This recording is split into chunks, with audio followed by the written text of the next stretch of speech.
Good morning সবাইকে। Kolkata airport থেকে ভোর এখন বাজে কিন্তু 3:47 আর আমি পৌঁছেছি কলকাতা এয়ারপোর্টে। অনেক তো হলো রেলপথ, অনেক হলো সড়ক পথ, এবার কিন্তু আকাশ পথে যাব আমরা দিল্লির উদ্দেশ্যে। তা আমাদের এখন ফ্লাইট আছে 5:30টার সময়, তাই আমরা এখন এখান থেকে এন্ট্রি করব বোর্ডিং পাস নিয়ে। বোর্ডিং টোটিং করে চেকিং টেকিং করে তারপর এবার এখান থেকে আমরা একটু এন্ট্রি করবো 3B দিয়ে, তাই তো। এই এন্ট্রি হচ্ছি ভেতরে। ডিজি যাত্রা করতে বলছিল, ডিজি যাত্রা করিনি, ডাইরেক্ট কিন্তু এয়ারপোর্টে ঢুকে পড়লাম। এখন যেতে হবে টিকিট চেক করে তারপর ভেতরে যেতে হবে।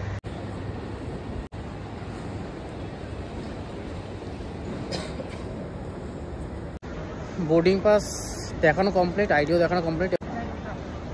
ব্যাগেজ কাউন্টারে ব্যাগেজটা চেকিং করে তারপর কিন্তু আমরা ভেতরে এন্ট্রি করব।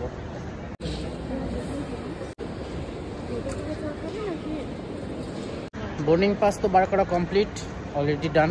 এবার 4:50-তে আমরা ডিপার্চার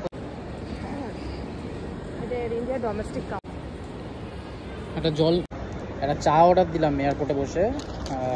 রেস্টুরেন্টটার নাম হচ্ছে কারি কিচেন।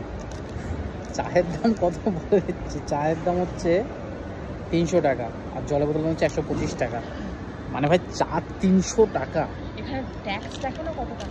এই তোমাদেরকে বিলটা দেখিয়ে দিই, বিলটা একবার দেখে নাও। আদ্রাক চায় 300 আর জলের বোতল দাম 125 টাকা। 425 টাকা বিল হলো চা আর জলে। এই নিয়ে আসলো আমাদের 300 টাকার চা। চা না কফি? এটা খেতে ভালো হওয়া উচিত, যেরকম দাম নিয়েছে। প্রচুর চা রয়েছে, কাপের সাইজ কিন্তু অনেকটা বড় হয়েছে কিন্তু এখানে। এই হলো চা।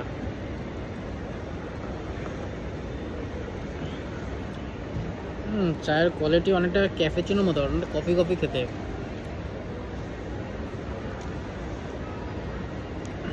এই সে কুল্লার চা বা ভাড়ের চায়ের মতো না, আলাদা রকম চা, কিন্তু 300 টাকা জাস্ট সবার পক্ষে সম্ভব না।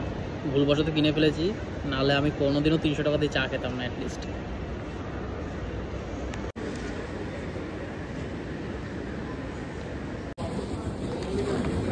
সোজা গেলে ফুড কোর্ট আছে আর ওপরে লাউঞ্জ আছে।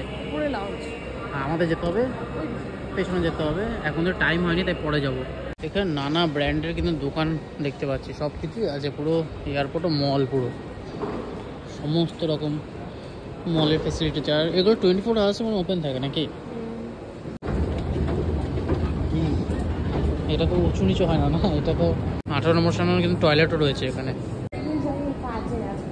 আলটিমেটলি এখন হচ্ছে বোর্ডিং টাইম, তাই আমরা যাচ্ছি।